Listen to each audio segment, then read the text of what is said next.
নমস্কাৰ সকলোকে মোৰ অন্য এটা ভিডিঅ'ত আপোনাক সকলোকে জনাইছোঁ স্বাগতম মই হৈছে দিব্যজ্যোতি বৰা আপোনালোকে চাই আছে ডিবি ষ্টাডি পইণ্ট আজিৰ এই ভিডিঅ'টোত আমি আসাম পুলিচ ৰিটাৰ্ণ এক্সামৰ বাবে কেইটামান ইম্পৰ্টেণ্ট কুৱেশ্যন লৈ আহিছোঁ আশা কৰোঁ আপোনালোকে ভিডিঅ'টো শেষলৈকে চাব আৰু যদি ভিডিঅ' চাই ভাল লাগে এটা লাইক কৰি দিব আৰু আপোনালোকৰ বন্ধু বান্ধৱীসকলৰ সৈতে শ্বেয়াৰ কৰি দিব গতিকে এটা বেছি দেৰি নকৰি আজিৰ আমাৰ এই ভিডিঅ'টো আৰম্ভ কৰোঁ আজিৰ আমাৰ এই ভিডিঅ'টোৰ প্ৰথমটো কুৱেশ্যনত দিছে যে বৈশাগু কোন সম্প্ৰদায়ে উদযাপন কৰে বৈশাগু কোন সম্প্ৰদায়ে উদযাপন কৰে আমাক সুধিছে ইয়াত আমাৰ চাৰিটা অপশ্যনৰ ভিতৰত ৰাইট এনচাৰটো হ'ব অপশ্যন বি বিটো ৰাইট এনচাৰ হ'ব বি দিয়া আছে বড়ো বৈশাগু কোন সম্প্ৰদায়ে উদযাপন কৰে বড়ো সম্প্ৰদায়ে উদযাপন কৰে এতিয়া আহিছোঁ আমি তাৰ পিছৰটো কুৱেশ্যনলৈ অৰ্থাৎ 2 নম্বৰ কুৱেশ্যনটোলৈ 2 নম্বৰ কুৱেশ্যনটোত আমাক সুধিছে যে ৰাম নৱমী নাটকখনৰ লেখক কোন ৰাম নৱমী নাটকখনৰ লেখক কোন আমাক সুধিছে ইয়াত আমাৰ চাৰিটা অপশ্যনৰ ভিতৰত ৰাইট এনচাৰটো হ'ব অপশ্যন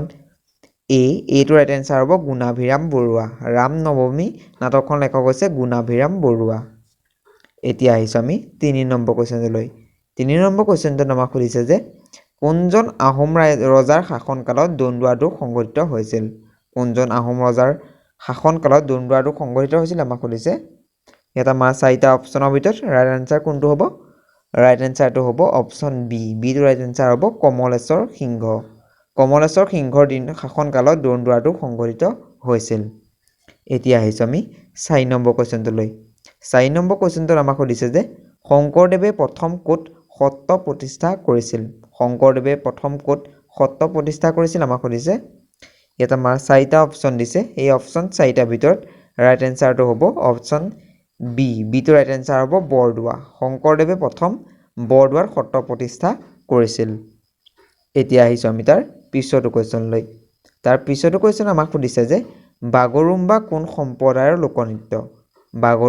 সম্প্ৰদায়ৰ লোকনৃত্য আমাক সুধিছে ইয়াত আমাৰ চাৰিটা অপশ্যনৰ ভিতৰত ৰাইট এনচাৰটো কোনটো হ'ব ৰাইট এনচাৰটো হ'ব অপশ্যন বি বিটো ৰাইট এনচাৰ হ'ব বড়ো বাগৰুম্বা বড়ো সম্প্ৰদায়ৰ লোকনৃত্য এতিয়া আহিছোঁ আমি তাৰ পিছৰটো কুৱেশ্যনলৈ তাৰ পিছৰটো কুৱেশ্যন আমাক সুধিছে যে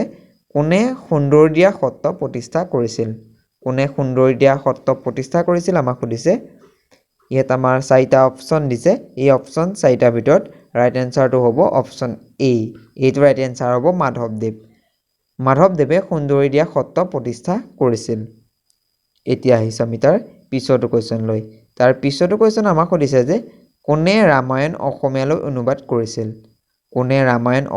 অনুবাদ কৰিছিল আমাক সুধিছে ইয়াত আমাৰ চাৰিটা অপশ্যন দিছে এই অপশ্যন চাৰিটাৰ ভিতৰত ৰাইট এনচাৰটো হ'ব অপশ্যন ডিটো ৰাইট এনচাৰ হ'ব মাধৱ কন্দলী ৰামায়ণ মাধৱ কন্দলীয়ে অসমীয়ালৈ অনুবাদ কৰিছিল এতিয়া আহিছোঁ আমি তাৰ পিছৰটো কুৱেশ্যনলৈ তাৰ পিছৰটো কুৱেশ্যন আমাক সুধিছে যে আমচাং অভয়াৰণ্য অসমৰ কোনখন জিলাত অৱস্থিত আমাক সুধিছে ইয়াত আমাৰ চাৰিটা অপশ্যনৰ ভিতৰত ৰাইট এনচাৰটো কোনটো হ'ব ৰাইট এনচাৰটো হ'ব অপশ্যন এইটো ৰাইট এনচাৰ হ'ব কামৰূপ আমচাং অভয়াৰণ্য অসমৰ কামৰূপ জিলাত অৱস্থিত এতিয়া আহিছোঁ আমি তাৰ পিছৰটো কুৱেশ্যনলৈ তাৰ পিছৰটো কুৱেশ্যন আমাক সুধিছে যে কোনে ধোদৰ আলি নিৰ্মাণ কৰিছিল আমাক সুধিছে ইয়াত আমাৰ চাৰিটা অপশ্যন দিছে এই অপশ্যন চাৰিটাৰ ভিতৰত ৰাইট এনচাৰটো হ'ব অপশ্যন ডিটো ৰাইট এনচাৰ হ'ব গদাধৰ সিংহ ধোদৰ আলি গদাধৰ সিংহই নিৰ্মাণ কৰিছিল এতিয়া আহিছোঁ আমি তাৰ পিছৰটো কুৱেশ্যনলৈ তাৰ পিছৰটো কুৱেশ্যন আমাক সুধিছে যে পাট মুগাৰ কাপোৰ উৎপাদনত অভিলেখ গঢ়া অসমৰ ঠাইখনৰ নাম কি অভিলেখ গঢ়া অসমৰ ঠাইখনৰ নাম কি আমাক সুধিছে ইয়াত আমাৰ চাৰিটা অপশ্যন দিছে এই অপশ্যন চাৰিটাৰ ভিতৰত ৰাইট এনচাৰটো হ'ব অপশ্যন বিটো ৰাইট এনচাৰ হ'ব শুৱালকুছি পাট মুগা কাপোৰৰ উৎপাদনত অভিলেখ গঢ়া অসমৰ ঠাইখনৰ নাম হৈছে শুৱালকুছি এতিয়া আহিছোঁ আমি তাৰ পিছৰটো কুৱেশ্যনলৈ তাৰ পিছৰটো কুৱেশ্যন আমাক সুধিছে যে খিলিজী ৰাজবংশৰ প্ৰতিষ্ঠাপক কোন আছিল আমাক সুধিছে ইয়াত আমাৰ চাৰিটা অপশ্যনৰ ভিতৰত ৰাইট এনচাৰ কোনটো হ'ব ৰাইট এনচাৰটো হ'ব অপশ্যন এ জালালুদ্দিন খিলিজী ৰাজবংশৰ প্ৰতিষ্ঠাপক আছিল জালালুদ্দিন খিলিজী এতিয়া আহিছোঁ আমি তাৰ পিছৰটো কুৱেশ্যনলৈ তাৰ পিছৰটো কুৱেশ্যন আমাক সুধিছে যে ৰীতা চৌধুৰীয়ে কোনখন কিতাপৰ বাবে সাহিত্য অকাডেমি বঁটা লাভ কৰিছিল ৰীতা চৌধুৰীয়ে কোনখন কিতাপৰ বাবে সাহিত্য একাডেমী বঁটা লাভ কৰিছিল আমাক সুধিছে। ইয়াত আমাৰ 4টা অপশ্যন দিছে। এই অপশ্যন 4টাৰ ভিতৰত ৰাইট এনচাৰটো হ'ব অপশ্যন ডি দেওলাংখুই। ৰীতা চৌধুৰীয়ে দেওলাংখুই কিতাপখনৰ বাবে সাহিত্য একাডেমী বঁটা লাভ কৰিছিল।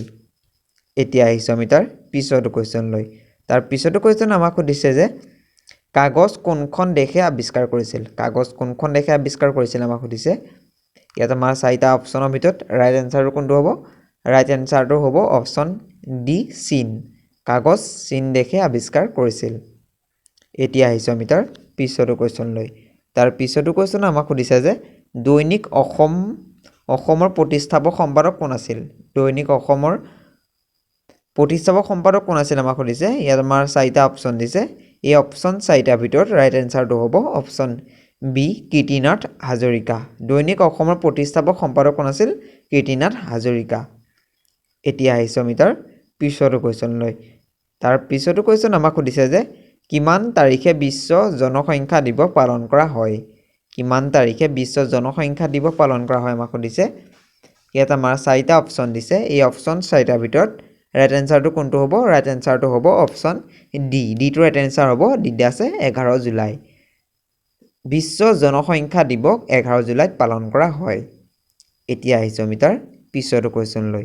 তাৰ পিছৰটো কুৱেশ্যন আমাক সুধিছে যে কিমান চনত আলাবুৰ যুদ্ধ হৈছিল? কিমান চনত আলাবুৰ যুদ্ধ হৈছিল আমাক সুধিছে।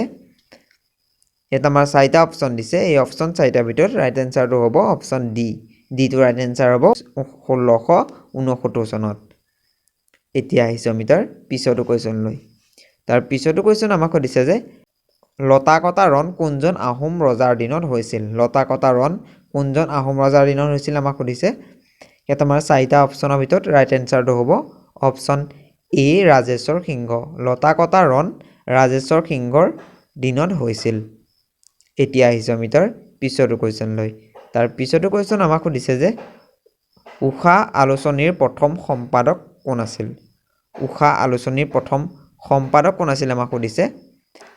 ইয়াত আমাৰ 4টা অপশ্যনৰ ভিতৰত ৰাইট এনচাৰটো হ'ব অপশ্যন চি। চিটো ৰাইট এনচাৰ হ'ব পদ্মনাথ গোহাঁই বৰুৱা। উষা আলোচনীৰ প্ৰথম সম্পাদক আছিল পদ্মনাথ গোহাঁই বৰুৱা। এতিয়া আহিছোঁ আমি তাৰ পিছৰটো কুৱেশ্যন লৈ। তাৰ পিছৰটো কুৱেশ্যন আমাক সুধিছে যে পৃথিৱীৰ অসুখ নামৰ কিতাপখন কোনে লিখিছিল? পৃথিৱীৰ অসুখ নামৰ কিতাপখন কোনে লিখিছিল আমাক সুধিছে। ইয়াত আমাৰ 4টা অপশ্যন দিছে। এই অপশ্যন 4টাৰ ভিতৰত ৰাইট এনচাৰটো হ'ব অপশ্যন ডি যোগেশ দাস। যোগেশ দাসে পৃথিৱীৰ অসুখ নামৰ কিতাপখন লিখিছিল। এতিয়া আহিছোঁ আমি তাৰ পিছৰটো কুৱেশ্যন লৈ। তাৰ পিছৰটো কুৱেশ্যন আমাক সুধিছে যে পাতাল ভৈৰৱী উপন্যাসখন কোনে লিখিছিল? পাতাল ভৈৰৱী উপন্যাসখন কোনে লিখিছিল আমাক সুধিছে। ইয়াত আমাৰ 4টা অপশ্যনৰ ভিতৰত ৰাইট এনচাৰটো হ'ব অপশ্যন ডি। ডিটো ৰাইট এনচাৰ হ'ব লক্ষ্মীনন্দন বৰা। পাতাল ভৈৰৱী উপন্যাসখন কোনে লিখিছিল? লক্ষ্মীনন্দন বৰা। এতিয়া আহিছোঁ আমি তাৰ পিছৰটো কুৱেশ্যন লৈ। তাৰ পিছৰটো কুৱেশ্যন আমাক সুধিছে যে ভাৰতৰ প্ৰথম মহিলা প্ৰধানমন্ত্ৰী কোন আছিল? ভাৰতৰ প্ৰথম মহিলা প্ৰধানমন্ত্ৰী কোন আছিল আমাক সুধিছে। ইয়াত আমাৰ 4টা অপশ্যনৰ ভিতৰত ৰাইট এনচাৰটো হ'ব অপশ্যন চি ইন্দিৰা গান্ধী। ভাৰতৰ প্ৰথম মহিলা প্ৰধানমন্ত্ৰী কোন আছিল? ইন্দিৰা গান্ধী। এতিয়া আহিছোঁ আমি তাৰ পিছৰটো কুৱেশ্যন লৈ। তাৰ পিছৰটো কুৱেশ্যন আমাক সুধিছে যে আন্তৰ্জাতিক শান্তি দিৱস কেতিয়া পালন কৰা হয়? আন্তৰ্জাতিক শান্তি দিৱস কেতিয়া পালন কৰা হয় আমাক সুধিছে। ইয়াত আমাৰ 4টা অপশ্যন দিছে। অপশ্যন এ দিছে 1 ছেপ্টেম্বৰ, বি দিছে 21 ছেপ্টেম্বৰ, চি দিছে 22 ছেপ্টেম্বৰ আৰু ডি দিছে 21 ফেব্ৰুৱাৰী। এই অপশ্যন 4টাৰ ভিতৰত ৰাইট এনচাৰটো কোনটো হ'ব? ৰাইট এনচাৰটো হ'ব অপশ্যন বি 21 ছেপ্টেম্বৰ। আন্তৰ্জাতিক শান্তি দিৱস 21 ছেপ্টেম্বৰত পালন কৰা হয়। এতিয়া আহিছোঁ আমি তাৰ পিছৰটো কুৱেশ্যন লৈ। তাৰ পিছৰটো কুৱেশ্যন আমাক সুধিছে যে Assamese its formation and development নামৰ কিতাপখনৰ লেখক কোন সুধিছে। ইয়াত আমাৰ 4টা অপশ্যন দিছে। এই অপশ্যন 4টাৰ ভিতৰত ৰাইট এনচাৰটো কোনটো হ'ব? ৰাইট এনচাৰটো হ'ব option A Banikanta Kakati. Assamese its formation and development নামৰ কিতাপখন লিখিছিল বাণীকান্ত কাকতিয়ে। এতিয়া আহিছোঁ আমি তাৰ পিছৰটো কুৱেশ্যন লৈ। তাৰ পিছৰটো কুৱেশ্যন আমাক সুধিছে যে পুৰণি অসমীয়া সাহিত্য গ্ৰন্থখনৰ লেখক কোন আছিল? পুৰণি অসমীয়া সাহিত্য গ্ৰন্থখনৰ লেখক কোন আছিল আমাক সুধিছে। ইয়াত আমাৰ 4টা অপশ্যনৰ ভিতৰত ৰাইট এনচাৰটো হ'ব অপশ্যন চি বাণীকান্ত কাকতি। পুৰণি অসমীয়া সাহিত্য গ্ৰন্থখনৰ লেখক আছিল বাণীকান্ত কাকতি। এতিয়া আহিছোঁ আমি তাৰ পিছৰটো কুৱেশ্যনলৈ তাৰ পিছৰটো কুৱেশ্যন আমাক সুধিছে যে জয়মতী কুঁৱৰী নাটকখন কোনে লিখিছিল জয়মতী কুঁৱৰী নামৰ নাটকখন কোনে লিখিছিল আমাক সুধিছে ইয়াত আমাৰ চাৰিটা অপশ্যন দিছে এই অপশ্যন চাৰিটাৰ ভিতৰত ৰাইট এনচাৰটো হ'ব অপশ্যন বিটো ৰাইট এনচাৰ হ'ব লক্ষ্মীনাথ বেজবৰুৱা জয়মতী কুঁৱৰী নামৰ নাটকখন কোনে লিখিছিল লক্ষ্মীনাথ বেজবৰুৱাই এতিয়া আহিছোঁ আমি তাৰ পিছৰটো কুৱেশ্যনলৈ তাৰ পিছৰটো কুৱেশ্যন আমাক সুধিছে যে মিৰি জীয়ৰী উপন্যাসখন কোনে লিখিছিল মিৰি জীয়ৰী উপন্যাসখন কোনে লিখিছিল আমাক সুধিছে ইয়াত আমাৰ চাৰিটা অপশ্যন দিছে অপশ্যন এ দিছে ৰজনীকান্ত বৰদলৈ বি দিছে হেমচন্দ্ৰ গোস্বামী চি দিছে লক্ষ্মীনাথ বেজবৰুৱা আৰু ডি দিছে হীৰেণ ভট্টাচাৰ্য এই অপশ্যন চাৰিটাৰ ভিতৰত ৰাইট এনচাৰটো হ'ব অপশ্যন ই ৰজনীকান্ত বৰদলৈ মিৰি জীয়ৰী উপন্যাসখন লিখিছিল ৰজনীকান্ত বৰদলৈ এতিয়া আহিছোঁ আমি তাৰ পিছৰটো কুৱেশ্যনলৈ তাৰ পিছৰটো কুৱেশ্যন আমাক সুধিছে যে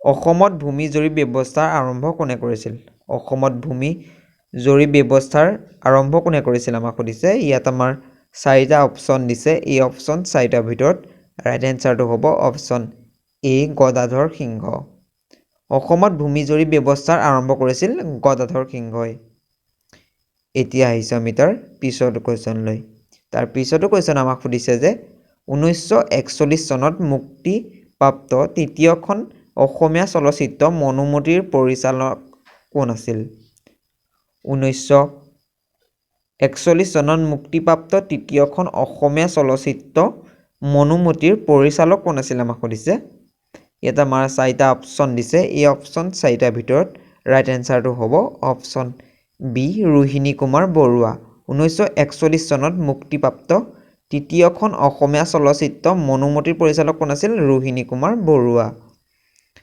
এতিয়া আহিছোঁ আমি তাৰ পিছৰটো কুৱেশ্যনলৈ তাৰ পিছৰটো কুৱেশ্যন আমাক সুধিছে যে কাক সুগন্ধি পখিলাৰ কবি বুলি কোৱা হয় কাক সুগন্ধি পখিলাৰ কবি বুলি কোৱা হয় আমাক সুধিছে ইয়াত আমাৰ চাৰিটা অপশ্যন দিছে এই অপশ্যন চাৰিটাৰ ভিতৰত ৰাইট এনচাৰটো হ'ব অপশ্যন বিটো ৰাইট এনচাৰ হ'ব বি দিয়া আছে হীৰেণ ভট্টাচাৰ্য কাক সুগন্ধি পখিলাৰ কবি বুলি কোৱা হয় হীৰেণ ভট্টাচাৰ্যক এতিয়া আহিছোঁ আমি তাৰ পিছৰটো কুৱেশ্যনলৈ তাৰ পিছৰটো কুৱেশ্যন আমাক সুধিছে যে 2023 চনৰ অসম বৈভৱ বঁটা কোনে লাভ কৰিছিল 2023 চনৰ অসম বৈভৱ বঁটা কোনে লাভ কৰিছিল আমাক সুধিছে ইয়াত আমাৰ চাৰিটা অপশ্যনৰ ভিতৰত ৰাইট এনচাৰটো কোনটো হ'ব ৰাইট এনচাৰটো হ'ব অপশ্যন ডিটো ৰাইট এনচাৰ হ'ব ৰঞ্জন গগৈ 2023 চনৰ অসম বৈভৱ বঁটা লাভ কৰিছিল ৰঞ্জন গগৈয়ে এতিয়া আহিছোঁ আমি তাৰ পিছৰটো কুৱেশ্যনলৈ তাৰ পিছৰটো কুৱেশ্যন আমাক সুধিছে যে কোনে হস্তি বিদ্যাৰ্ণভা লিখিছিল কোনে হস্তি বিদ্যাৰ্ণভা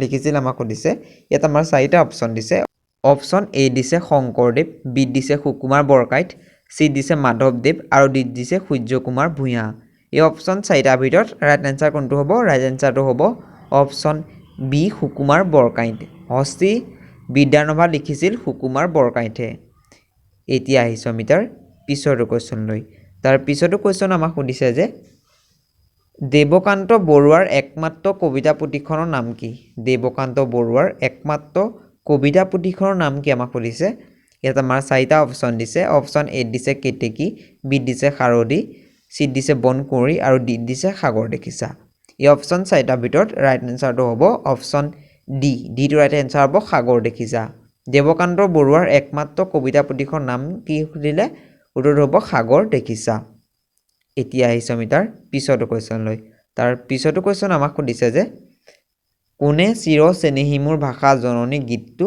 ৰচনা কৰিছিল কোনে চিৰ চেনেহী মোৰ ভাষা জননী গীতটো ৰচনা কৰিছিল আমাক সুধিছে ইয়াত আমাৰ চাৰিটা অপশ্যনৰ ভিতৰত ৰাইট এনচাৰটো কোনটো হ'ব ৰাইট এনচাৰটো হ'ব অপশ্যন ডিটো ৰাইট এনচাৰ হ'ব মিত্ৰদেৱ মহন্ত চিৰ চেনেহী মোৰ ভাষা জননী গীতটো ৰচনা কৰিছিল মিত্ৰদেৱ মহন্তই এতিয়া আহিছোঁ আমি তাৰ পিছৰটো কুৱেশ্যনলৈ তাৰ পিছৰটো কুৱেশ্যন আমাক সুধিছে যে অঘৰী আত্মা কাহিনী উপন্যাসখনৰ ৰচয়িতা কোন অঘৰী আত্মা কাহিনী উপন্যাসখনৰ ৰচয়িতা কোন আমাক সুধিছে ইয়াত আমাৰ চাৰিটা অপশ্যন দিছে এই অপশ্যন চাৰিটাৰ ভিতৰত ৰাইট এনচাৰটো হ'ব অপশ্যন চিটো ৰাইট এনচাৰ হ'ব চৈয়দ আব্দুল মালিক অঘৰী আত্মা কাহিনী উপন্যাসখনৰ ৰচয়িতা হৈছে চৈয়দ আব্দুল মালিক এতিয়া আহিছোঁ আমি তাৰ পিছৰটো কুৱেশ্যনলৈ তাৰ পিছৰটো কুৱেশ্যন আমাক সুধিছে যে অসমৰ শিৱাজী বুলি কাক জনা যায় অসমৰ শিৱাজী বুলি কাক জনা যায় আমাক সুধিছে ইয়াত আমাৰ 4টা অপচন দিছে এই অপচন 4টাৰ ভিতৰত ৰাইট এনসাৰটো হ'ব অপচন বি বিটো ৰাইট এনসাৰ হ'ব লাচিত বৰফুকন অসমৰ শিৱাজী বুলি লাচিত বৰফুকনক জনা যায় এতিয়া আহিছো আজিৰ আমাৰ এই ভিডিঅ'টোৰ শেষৰটো কোৱেশ্চন লৈ এই কোৱেশ্চনটো আপোনালোকৰ বাবে ৰখা হৈছে ইয়াৰ কোনটো শুদ্ধ উত্তৰ হয় আপোনালোকে কমেন্টত জনাব আৰু ইয়াৰ শুদ্ধ উত্তৰটো মই নেক্সট ভিডিঅ'ত জনাই দিম গতিকে প্ৰশ্নটো সুধিছে যে ৰাওলাট আইন কিমান চনত প্ৰণয়ন কৰা হৈছিল ৰাওলাট আইন কিমান চনত প্ৰণয়ন কৰা হৈছিল আমাক সুধিছে ইয়াত আমাৰ 4টা অপচন দিছে অপচন এ দিছে কি 1917 চনত অপচন বি দিছে 1919 চনত অপচন সি দিছে 1921 চনত আৰু অপচন ডি দিছে 1922 চনত এই অপচন 4টাৰ ভিতৰত কোনটো শুদ্ধ উত্তৰ হয় আপোনালোকে কমেন্টত জনাব আৰু ইয়াৰ শুদ্ধ উত্তৰটো মই নেক্সট ভিডিঅ'ত জনাই দিম গতিকে এতিয়া আহিছো যোৱা ভিডিঅ'ত আপোনালোকৰ বাবে এটা প্ৰশ্ন ৰাখিছিলো তাত মই কৈছিলো যে ইয়াৰ শুদ্ধ উত্তৰটো মই নেক্সট ভিডিঅ'ত জনাই দিম গতিকে তাত প্ৰশ্নটো কি সুধিছিল যে আমাক তাজমহল কোনখন চহৰত অৱস্থিত তাজমহল কোনখন চহৰত অৱস্থিত আমাক সুধিছিল তাত আমাৰ অপচন এ দিছিল আগ্ৰা বি দিছিল মুম্বাই সি দিছিল দিল্লী আৰু ডি দিছিল ওপৰৰ এটাও নহয় এই অপচন 4টাৰ ভিতৰত কোনটো শুদ্ধ উত্তৰ হ'ব শুদ্ধ উত্তৰটো হ'ব অপচন এ এইটো শুদ্ধ উত্তৰ হ'ব আগ্ৰা তাজমহল কোনখন চহৰত আছে আগ্ৰা চহৰত আছে গতিকে আজি ভিডিঅ'টো ইমানেই আছিল যদি ভিডিঅ' চাই ভাল লাগিল এটা লাইক কৰি দিব আৰু আপোনালোকৰ বন্ধু বান্ধৱীসকলৰ সৈতে শ্বেয়াৰ কৰি দিব আৰু যদি এতিয়ালৈকে আমাৰ এই চেনেলটো ছাবস্ক্ৰাইব কৰা নাই ছাবস্ক্ৰাইব কৰি দিব গতিকে আজিলৈ ধন্যবাদ